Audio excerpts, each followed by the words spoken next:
Sometimes people like to ask me, why should girls go to school? Why is it important for them? But I think the more important question is, why shouldn't they? Why shouldn't they have this right to go to school? Dear brothers and sisters, today, in half of the world, we see rapid progress and development. However, there are many countries where millions still suffer from the very old problems of war, poverty, and injustice. We still see conflicts in which innocent people lose their lives and children become orphans. We see many people becoming refugees in Syria, Gaza, and Iraq. In Afghanistan, we see families being killed in suicide attacks and bomb blasts. Many children in Africa do not have access to education because of poverty. And as I said, we still see girls who have no freedom to go to school in the north of Nigeria.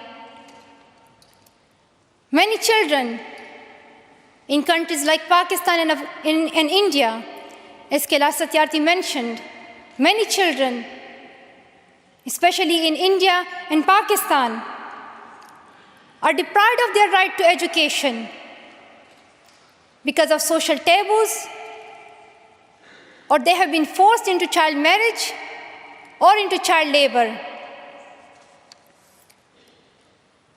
One of my very good school friends, the same age as me, who has always been bold and confident girl, dreamed of becoming a doctor. But her dream remained a dream. At the age of 12, she was forced to get married. And then soon, she had a son. She had a child when she herself was a child, only 14. I know that she could have been a very good doctor, but she couldn't because she was a girl. Her story is why I dedicate the Nobel Peace Prize money to the Malala Fund to help give girls quality education everywhere, anywhere in the world, and to raise their voices. The first place this funding will go to is where my heart is, to build schools in Pakistan, especially in my home of Swat and Shangla.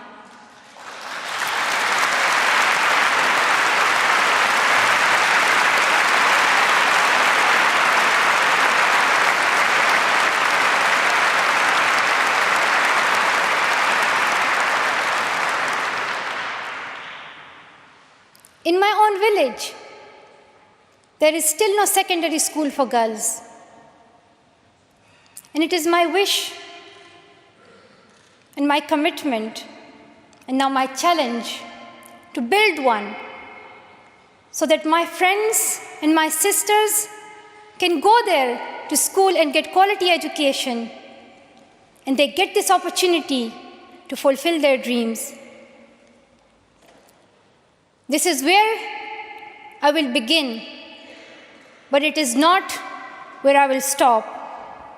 I will continue this fight until I see every child in school. Dear brothers and sisters, great people who brought change, like Martin Luther King and Nelson Mandela, Mother Teresa and Aung San Suu Kyi, once stood here on this stage. I hope the steps that Kailash Satyarthi and I have taken so far and will take on this journey will also bring change, lasting change.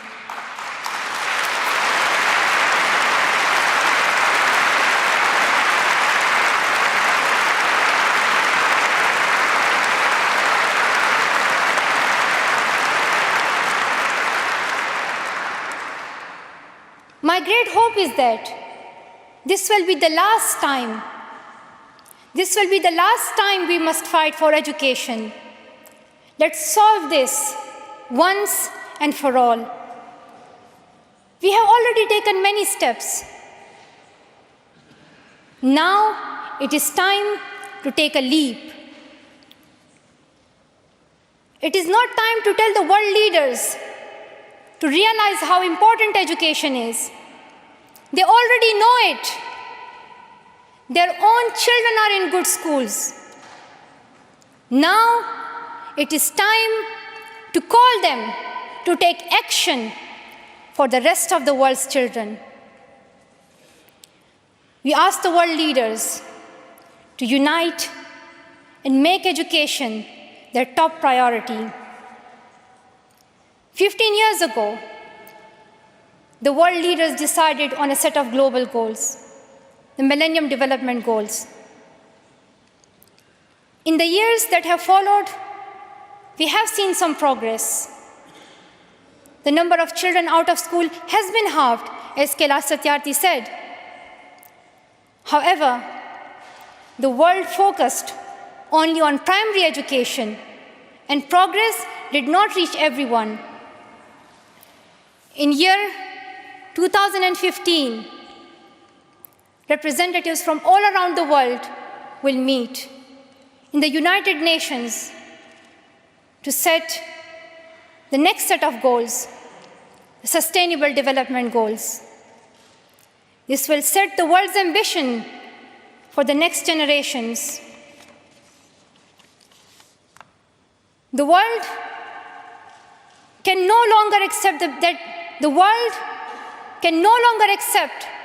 that basic education is enough. Why do leaders accept that for children in developing countries, only basic literacy is sufficient when their own children do homework in algebra, mathematics, science, and physics? Leaders must seize this opportunity to guarantee a free, quality, primary and secondary education for every child.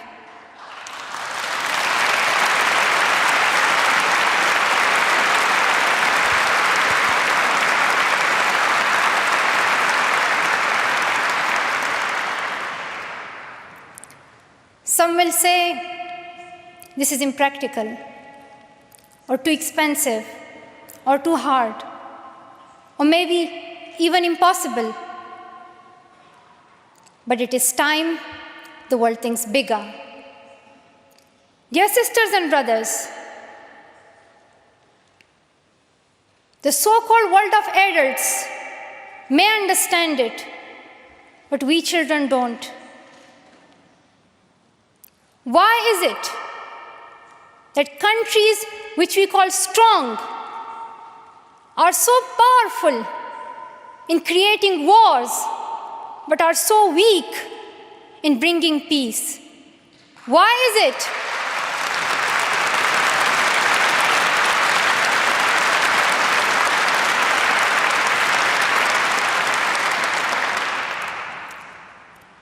Why is it that giving guns is so easy, but giving books is so hard? Why is it? Why is it that making tanks is so easy, but building schools is so hard? We are living in the modern age, and we believe that nothing is impossible. We have reached the moon 45 years ago, and maybe we'll soon land on Mars. Then, in this 21st century, We must be able to give every child quality education. Dear sisters and brothers, dear fellow children, we must work, not wait. Not just the politicians and the world leaders. We all need to contribute. Me, you, we. It is our duty. Let us become the first generation to decide to be the last.